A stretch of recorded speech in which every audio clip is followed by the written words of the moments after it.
सिरसा में पिछले कई दिनों से चल रही डीएपी की खाद की किल्लत को लेकर आज सिरसा के विधायक गोकुल सेतिया पूरे एक्शन में नजर आए। गोकुल सेतिया आज अपने समर्थकों और किसानों को साथ लेकर सिरसा कृषि उपनिदेशक कार्यालय पहुंचे और औचक निरीक्षण किया। वहीं डीएपी खाद के स्टॉक और आपूर्ति व सप्लाई को लेकर कृषि उपनिदेशक सुखदेव कंबोज से मुलाकात कर उनसे तमाम जानकारी हासिल की। खाद की कालाबाजारी को रोकने के लिए सिरसा उपायुक्त द्वारा जारी किए गए नंबरों को सार्वजनिक किया। उन्होंने कहा यदि 1-2 दिन में स्थितियां नहीं सुधरी तो वो लोकायुक्त और संबंधित मंत्रालय तक अपनी बात रखेंगे। स्थिति को देखते हुए पुलिस प्रशासन द्वारा कृषि विभाग कार्यालय के सभी रास्तों पर भारी संख्या में पुलिस बल भी तैनात किया गया। मीडिया से बातचीत में सिरसा के विधायक गोकुल सेतिया ने कहा कि उन्होंने आज कृषि विभाग के अधिकारियों से मुलाकात कर उनसे कहा कि डीएपी खाद की मांग को लिखित में सरकार को भेजा जाए और जो भी किसानों को दिक्कत आ रही है उन्हें दूर किया जाए। उन्होंने बताया कि उपायुक्त द्वारा आज ही आदेश जारी कर दिए गए हैं, किसानों को साथ बैठाकर खाद वितरित किया जाएगा। वहीं अगर कहीं कालाबाजारी या अन्य कोई समस्या आती है तो उसके लिए उपायुक्त द्वारा नंबर जारी किए गए हैं जिन पर शिकायत की जा सकती है। वहीं गोकुल सेतिया ने कहा कि यदि फिर भी स्थिति में सुधार नहीं आता है तो वो इसकी शिकायत लोकायुक्त और संबंधित मंत्रालय को भी करेंगे। ये बता रहे हैं कि जितनी खाद इनके पास आई बेशक वो सेंटरों के अंदर गई हैफेड के थ्रू, बेशक वो डिस्ट्रीब्यूटर जितने बैठे हैं उन तक पहुंची है।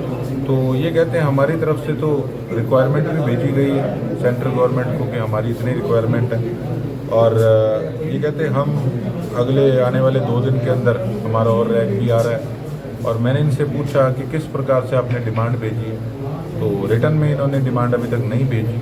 रिटर्न के अंदर हमने यही कहा है कि आप रिटर्न में डिमांड भेजिए, हमारे किसान लाइनों में खड़े हैं तो पहले उसकी पूर्ति की जाए और जो भी इसके ऊपर जहाँ डिस्ट्रीब्यूटर्स के पास होती है तो उस पर फ्लाइंग हमारी मांग थी, लेकिन आज इन्होंने लेटर दिखाया कि डीसी साहब ने इस पर फ्लाइंग भी अपनी एक अपॉइंट कर दी है और इसको डिस्ट्रीब्यूट ओपन तरीके से किया जाए, किसानों को बिठाकर वहाँ डिस्ट्रीब्यूशन हो, क्योंकि इसके अंदर धांधली की बड़ी शिकायतें जो है वो सुनने को मिलती है। इसीलिए फ्लाइंग का भी यही काम है कि फ्लाइंग का नंबर हमने सार्वजनिक किया है।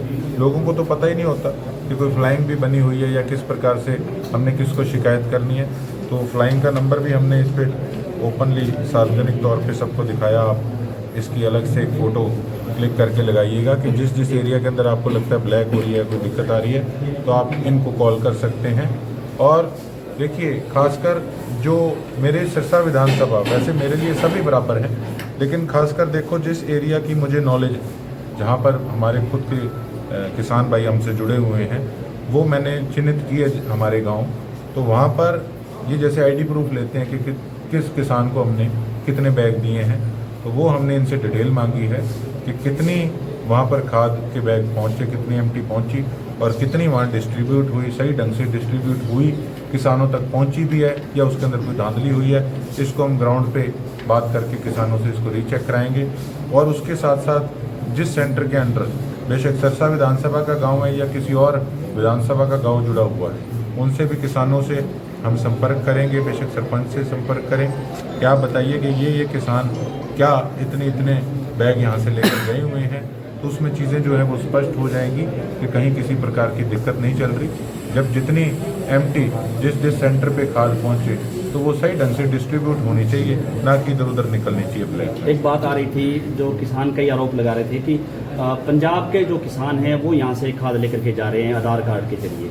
देखिए बिल्कुल यही बातें जो सुनने में आई, इसीलिए स्टॉक किया जा रहा है, स्टॉक किया जा रहा है, इसीलिए फ्लाइंग जो है ये डीसी साहब ने बनाई है। ये एक अच्छा स्टेप लिया गया है और इसको अब जो हमारे गांव के जो हमारे सेंटर हैं वहाँ पे कितनी पहुँची उनको हम खुद रीचेक करेंगे। एक ओटीपी को लेकर के भी चल रहा था कि जो ओटीपी है वो अब नहीं आएगा, वो देर रात जो ओटीपी आता है वो भी किसानों ने उस चीज़ को भी कंप्लेंट किया है कि उसको बंद किया जाए। किसानों ने यही बात कही है और टेक्निकली बड़ी चीज़ें होती है। देखो हर डिपार्टमेंट का एक गंभीरता से जो है टेक्निकली चीज़ें होती हैं और मैं भी अभी सारी चीज़ों की दिन रात जानकारियाँ ले रहा हूँ और उसके साथ साथ मुझे कोई किसी प्रकार की संकोच नहीं है।